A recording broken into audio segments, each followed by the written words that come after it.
acheté donc du menthol, donc encore mieux donc à la menthe, donc ça fonctionne vraiment mieux.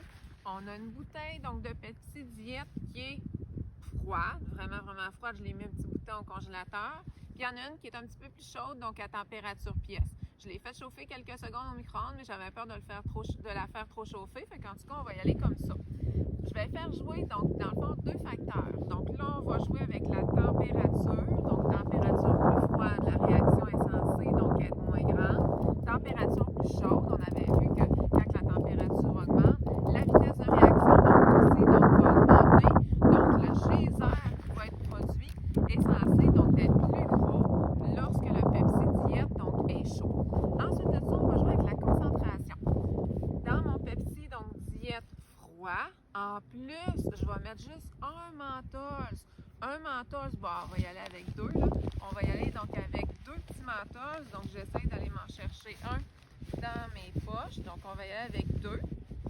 Ce qui fait en sorte que c'est pas une grosse concentration, fait qu'on ne devrait pas avoir un gros geyser. Il faut juste que je me dépêche. Je débouche, je les envoie dedans, puis après ça, ben, on regarde le geyser. J'ai aucune idée qu'est-ce que ça va donner, fait que je vais me reculer donc un petit peu.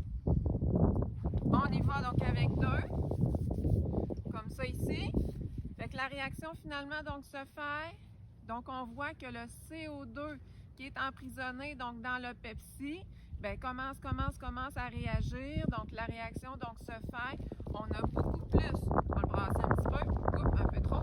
On a beaucoup plus donc d'évaporation donc de CO2, ce qui fait en sorte que on voit que le CO2 commence à monter. J'expliquerai tantôt pourquoi que la réaction donc se produit donc comme ça. On va la laisser faire. Donc on voit que tu sais, normalement quand on débouche donc une bouteille de Pepsi, ben c'est sûr que on a l'évaporation donc du CO2. Ça se fait un petit peu plus rapidement que d'habitude, mais pas tant. On va y aller ici avec donc mon Pepsi donc Diète qui est chaud et je vais vraiment y aller avec mon paquet donc de menthol.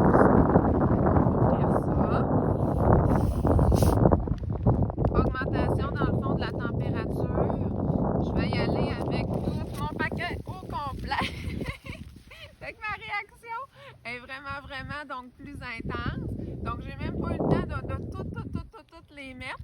Là, c'est sûr que si je veux accélérer donc cette réaction-là, on va y aller donc avec mon paquet de menthol, puis rajouter ou augmenter donc le geyser. Là, c'est sûr, j'aurais pu me préparer donc un petit dispositif là pour faire donc le tout, que ça soit un petit peu plus donc impressionnant. Mais tu sais, c'est sûr que ça fonctionne donc quand même assez bien. Fait qu'on y va, on en rajoute donc un petit peu. Et de une, deux,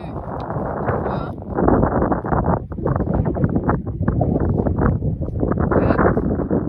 Oups, avec le papier maintenant. Bon, on va y aller avec du sable, tiens. 3, 4.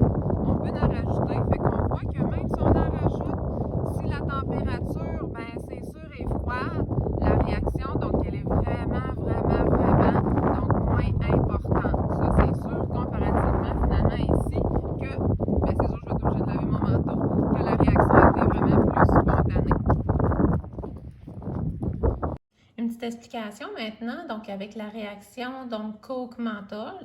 Moi j'ai été avec le Pepsi Diète, pareil que c'est un petit peu plus efficace, mais on aurait pu y aller avec toute autre donc boisson donc gazéifiée, même du Perrier ou de la limonade donc gazéifiée. Fait qu'il paraît que la réaction tiendrait au fait que la surface du menthol donc, est poreuse. Je ne sais pas si vous voyez donc ici, là, on a un menthol donc, qui a réagi, que je suis allée chercher donc, dans la bouteille de Pepsi. Puis il y a celui-là ici là, qui n'a pas donc, réagi. Fait que si on essaye de le casser donc, en deux, le croquer, c'est quand même mou. C'est dû finalement donc, aux petites aspérités qu'il y a donc, à l'intérieur. Donc si on y va vraiment proche, là, donc, on voit qu'il y a des petits trous donc, à la surface. Fait qu'on voit super bien, finalement, que c'est dû donc, à la surface poreuse. Ces petites aspérités-là permettraient, dans le fond, une nucléation plus facile. Une nucléation plus facile, là, ça veut dire que la réaction que le coke pourrait entrer à l'intérieur donc, de ces petits trous-là. Puis, le dioxyde de carbone, donc dissous dans l'eau, sous forme d'acide chlorhydrique, bien, profiterait de cette irrégularité-là, de l'enrobage donc du menthol sur le dessus, pour se transformer en gaz. Fait que ce phénomène de nucléation-là est observable donc en toutes circonstances. Fait que les bulles remontent à la surface donc en permanence, sauf que là, le menthol accélère donc cette réaction-là, ce qui fait en sorte qu'on a un plus gros geyser. Il y a la gomme arabique avec laquelle, je ne sais pas si vous voyez, là, donc c'est comme de la gomme, là. On voit là, finalement là, que quand je l'ai croqué, là, que c'est vraiment donc un petit peu mou. Cette gomme arabique-là, le sucre, joue un rôle d'amplificateur. Autrement dit, la gomme arabique, ce serait un catalyseur.